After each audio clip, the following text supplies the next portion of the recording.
नमस्कार, स्वागत है आपका पीताम्बरा परिवार में। रोहित पांडे हैं और ये अभी अपनी जॉब के सिलसिले में हरियाणा में रहते हैं और सेक्रेटरीट में काम करते हैं। इनका दुर्गा निवारण मंत्र साधना का अनुभव आया है और ये व्हाट्सएप कर रहे हैं और लिख रहे हैं कि नमस्कार माँ, मैं आपका बहुत बड़ा फैन हूँ और आपको बहुत रिस्पेक्ट करता हूँ। आपकी वजह से मेरी लाइफ में बहुत चेंज आ गए हैं। मेरा नाम रोहित पांडे है। मैंने आपसे निवारण मंत्र की दीक्षा ली है। मैं और साधकों की तरह पर डे वाले अनुभव तो नहीं बता सकता, बिकॉज अभी मैंने अपने कोई भी अनुभव नोट नहीं किए हैं और मैंने आपसे जो निवारण मंत्र की दीक्षा ली थी और जो सामग्री आपसे मंगाई थी उसका मैंने प्रयोग किया और साधना ना करके सिर्फ मैंने खाली मंत्र जप किया, क्योंकि मेरा जॉब प्रोफाइल ऐसा है कि बहुत सारा काम मुझे अपने ऑफिस में रहता है। इसी कारण से मैं ठीक से साधना में समय नहीं दे पाया। लेकिन एक्चुअली मैं सरप्राइज रह गया जब मुझे ये लगा कि जो आपने मुझे मंत्र दीक्षा दी है, उस दिन दीक्षा लेते ही मेरे शरीर में वाइब्रेशन होने लगा, करंट दौड़ने लगा एंड मुझे बहुत अच्छा लगा। और उसी रात को मैंने देखा कि एक एंजल आई और मेरे पास आकर के बैठ गई और मेरे हाथ पे हाथ उसने रख दिया और मैं उसे देख के बहुत खुश हुआ। और वो पूरी वाइट ड्रेस में थी और देखने में बहुत सुंदर थी। उसने मेरे हाथ में हाथ रखा और कुछ देर बाद वो अपने स्थान से चली गई।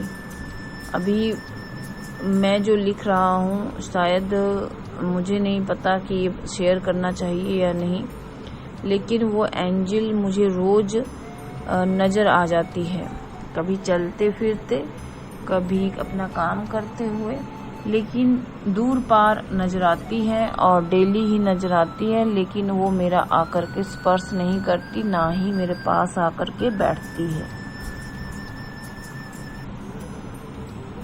बाकी एक और इन्होंने अनुभव लिखा है कि मेरी जो प्रेमिका है और मेरी मंगेतर हैं, अनुश्री उनका नाम है,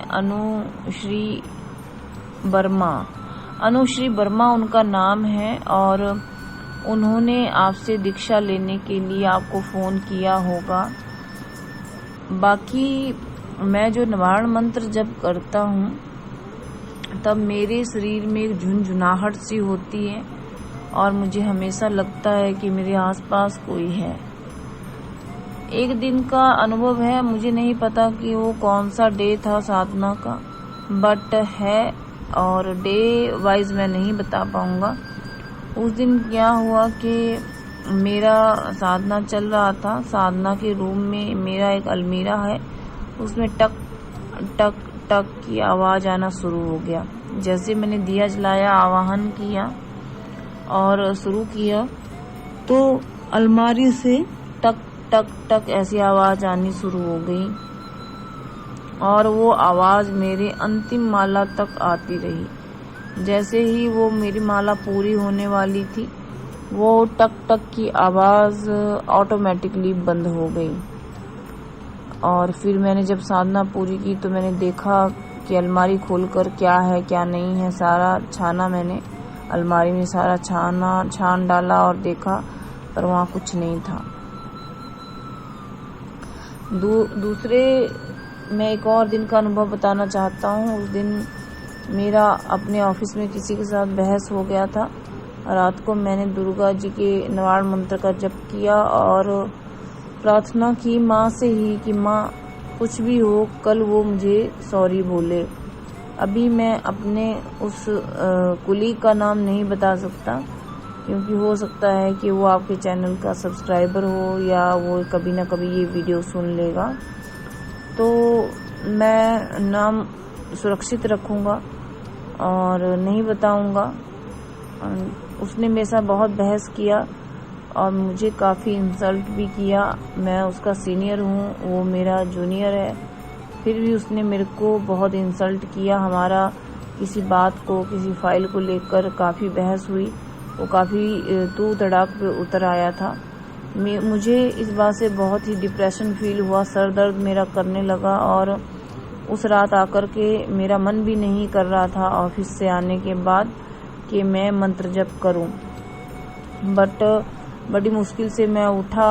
ऑफिस का जो विवाद था वो काफ़ी बड़ा हो गया था। फिर बड़ी मुश्किल से नहाया, लेकिन उस रात मैंने कोई भी खाना नहीं खाया क्योंकि मेरा माइंड और मेरा मन पूरा ही अपसेट हो चुका था उस बहस के कारण। मैं उठा, बड़ी मुश्किल से नहा के मैंने अपना नवाड़ मंत्र जप शुरू कर दिया और उस दिन मेरी आंखों से झरझर आंसू छलक रहे थे। जब मेरी नवाड़ मंत्र का जब पूरा हुआ तो अंतिम माला में मैंने माँ से प्रार्थना की कि माँ, यदि मेरा कसूर है तो मुझे दंड देना, उसका कसूर है तो उसे दंड ना देना, पर वो आकर के मुझे कम से कम सॉरी बोले। मुझे कोई भी सेटिस्फेक्शन नहीं मिल पा रहा था और मैं चाहता था कि वो मुझे सॉरी बोले, क्योंकि ऑफिस में मान सम्मान का विषय था। अगर ऑफिस में इस तरह की कोई बात या वाद विवाद हो जाता है और मान सम्मान आपका ऑटोमेटिकली कम हो जाता है। तो दूसरे दिन मैं ऑफिस चला गया, लेकिन मुझे काफ़ी अलग सा लग रहा था कल के झगड़े के बाद। पर वो पर्सन उस दिन ऑफिस ही नहीं आया, तो सॉरी कहाँ से मुझे वो बोल पाता। मुझे बहुत दुख हुआ। मैंने स्टाफ से पूछा भी उसके बारे में कि अभी कहाँ पे उनका वर्क है, तो स्टाफ ने कहा कि शायद वो आज ऑफिस नहीं आया है। मुझे बहुत दुख हुआ, बड़ा ही मलाल होने लगा कि माँ ने मेरी बात नहीं सुनी और यदि वो ऑफिस ही नहीं आया है तो मुझे सॉरी कहाँ से बोलेगा। उस दिन मैं घर चला गया, फिर वही मेरी हालत थी, मतलब दुखी में फील कर रहा था। ऑफिस में ठीक से मैं काम भी नहीं कर पाया था, फिर भी कोशिश की मैंने काम करने की, लेकिन शाम को जब घर आया तो मैं वैसे भी थक चुका था, मेंटली भी और फिजिकली भी। मैंने सोचा कि मैं आज मंत्र जप नहीं करूँगा। ये सोचते सोचते दुख के कारण मैं अपने घर के सोफे पे ही, मुझे नींद की झपकी आ गई तो किसी ने मेरे बाल खींच करके मुझे उठा दिया और मैं एकदम उठ के बैठ गया कि कोई मेरा बाल जोर से खींच रहा है। उसमें मेरे घर पे कोई भी नहीं था, तो बाल कौन कैसे खींच सकता था। तो जैसे मैं उठ के सोफे पे बैठा सीधा होकर के, तो मन में ख्याल आया कि किसने बाल खींच लिए। मैं तो मेरे घर में तो कोई है ही नहीं। मुझे बड़ा अटपटा सा लगा और मैं गया। फिर उसके बाद मुझे जैसे उसने जोर से बाल खींचे किसी ने, तो मेरी एकदम होश ही आ गया, सारी नींद गायब हो गई और मैं फटाफट गया और नहा धो करके मंत्र जप करने के लिए बैठ गया। हालांकि मेरा मन अंदर से बहुत उदास था, लेकिन फिर भी मुझे वो करना ही था और पता नहीं किसने मुझे उस रात को बाल खींच के उठा दिया। तो मैंने फिर वो कंटिन्यू किया। काफ़ी अच्छा अनुभव मेरे और भी ऐसे रहे कि जैसे मैं इलायची का चाय पीने का बहुत शौकीन हूँ, तो मैं अकेला ही रहता हूँ। तो उस दिन मैंने अपने लिए 2 इलायची डाल करके चाय बनाई। तो मैं चाय पीने के लिए कप में डाला था। जब मैंने रिमोट मेरे टीवी का गुम हो गया था, मतलब वो वहीं कहीं इधर उधर सोफा पे, कुर्सी पे या टेबल पे था, तो कहीं मुझे दिख नहीं रहा था। मैंने चाय बना करके टेबल पे रखी और रिमोट ढूंढने लगा।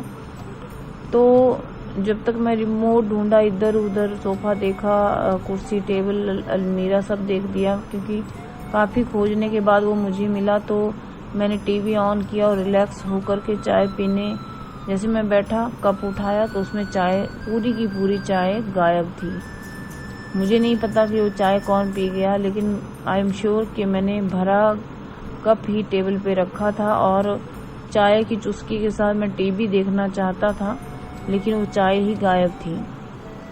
उसके बाद मैं चुपचाप जा कर के अपने कमरे में सो गया कि मेरे साथ क्या हुआ है, और ये चमत्कार ही हुआ। और एक और मेरा अनुभव है कि मैं जब भी मंत्र जप करता हूँ तो एक माला आपके नाम की करता हूँ। गुरुजी, मैंने आपके दर्शन तो कभी नहीं किए, लेकिन स्वप्न में मैं 2 बार आपके दर्शन कर चुका हूँ। आप पीली साड़ी पहन के मुझे मार्गदर्शन दे रही थी, और आप ध्यान की अवस्था में बैठी हुई थी, और आपने मुझे बहुत आशीर्वाद स्वप्न के माध्यम से दिया। ऐसे स्वप्न मुझे 2 बार आ चुके हैं। आपका जो मेरे प्रति प्रेम है माँ, वो बहुत बड़ा है। आप चाहें तो इसके ऊपर वीडियो ज़रूर बना दीजिए, मेरा बिना नाम लिए, या नाम ले भी सकते हैं, कोई दिक्कत नहीं है, क्योंकि जो सच्चाई है वो सच्चाई ही है, और सच्चाई से मैं मुंह नहीं मोड़ना चाहता। माँ ने मुझे बहुत कुछ दिया है। मैं आपको बता रहा था कि वो आदमी अगले दिन जब ऑफिस आया, मेरा कुलीग, तो उसने आते ही सबसे पहले मुझे ढूंढा और मुझे सॉरी बोला, और वो 2 लोगों ने ऑफिस में और भी सुना, और मेरे मन को बहुत संतुष्टि उस बात से हुई, क्योंकि मैं नहीं कोई गलत बात किसी से सुनना पसंद करता हूँ, न किसी से मिलना पसंद करता हूँ। फिर भी मुझे बहुत खुशी हुई इस बात की। मैं आपके चैनल को पिछले 1.5-2 साल से फॉलो कर रहा हूँ। बहुत सारे अनुभव हुए हैं, वैसे ही मुझे भी हुए हैं, जैसे लिटरली पायल की आवाज़ आना मेरे लिए नॉर्मल है। और जैसे मैं दिया, जब घी का दिया जब मैं जलाता हूँ, साधना में आपने कहा कि दिया जलाइए करके, तो कई बार ऐसा हुआ कि मंत्र जप के दौरान घी बंद हो गया, मतलब घी खत्म हो गया दिए में, फिर भी वो मेरा दिया लगातार जलता रहा। एक बार तो मैंने सोचा थोड़ा एक्सपेरिमेंट कर लूँ और देखूं कि ये दिया कितनी देर तक जलता है। मैंने साधना किया तो दीपक में घी बिल्कुल ख़त्म था। मैंने साधना को कंटिन्यू रखा, मंत्र जप को कंटिन्यू रखा, फिर भी वो दिया अपने आप ही जलता रहा। मैंने एक दिया उससे लगा करके साइड में रख लिया था कि कहीं अगर ये बुझ जाएगा तो दूसरा दिया तो जल ही रहा है। लेकिन वो दिया पूरे अंत तक मेरी साधना तक चलता रहा, और जैसे ही मैं क्षमा प्रार्थना आरती करके उठा, वैसे ही वो दिया भी पूरा हो गया और उसमें मुझे सफलता मिली।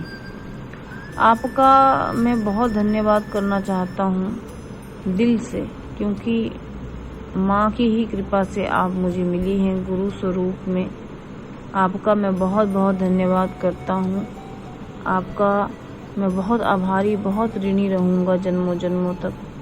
नमस्ते। चरण स्पर्श।